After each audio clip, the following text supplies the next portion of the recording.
आणि काल मी civil hospital आणि मेडिकल कॉलेजचा आढावा घेतला. त्या आढाव्यातनं समाधानकारक जे बघायला मिळालं त्यातली पहिली गोष्ट म्हणजे पूर्वी 2 वर्षापूर्वी जे आपण सांगायचो की आपली ओपीडी ही 300-350 आहे.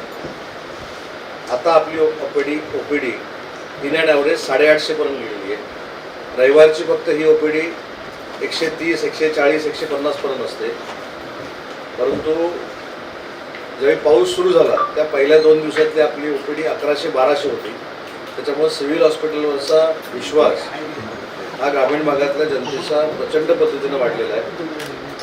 1127 सर्जरी सिव्हिल हॉस्पिटलमध्ये झाल्या मायनर आणि 250 मेजर सर्जरी सिव्हिल हॉस्पिटलमध्ये झाल्या.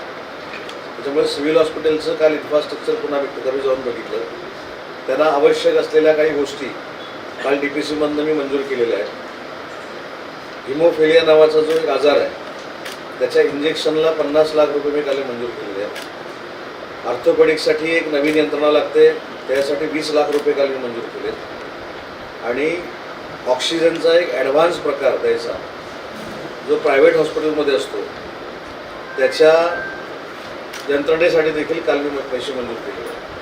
त्याच्यामुळं आपलं सिव्हिल हॉस्पिटल इथले डॉक्टर्स हे अतिशय वेगवान पद्धतीनं ट्रीटमेंट करत आहेत आणि त्याचा आउटपुट त्यांनी किती आपल्याला येऊन सांगितले मला माहीत नाही, पण आता इथे डीन सर पण आहेत.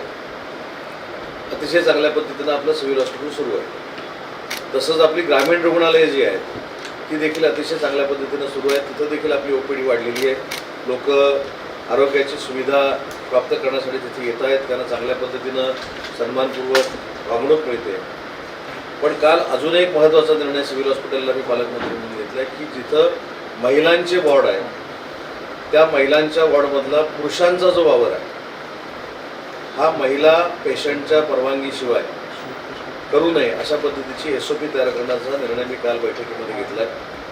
त्याच्यामध्ये जनरल महिला वॉर्ड जो आहे महिलेला ॲडमिट करताना 3-4 नावं अगोदरच फॅमिलीची घ्यावीत आणि त्याच्यापैकी एखादा जर तिथे राहत असेल तर त्यालाच अलाव करावा.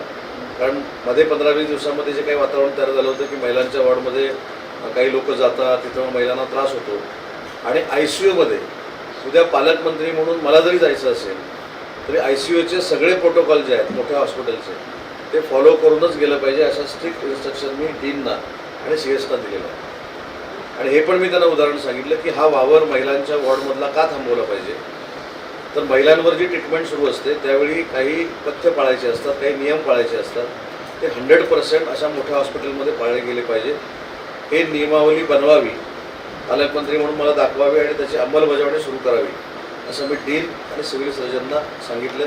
त्याची कारवाई देखील पुढच्या आठवड्यामध्ये सुरू होईल. अशाच नवनवीन घडामोडी पाहण्यासाठी 24 न्यूज चॅनलला आत्ताच सबस्क्राईब करा, शेअर करा आणि बेल आयकॉनला प्रेस करायला विसरू नका.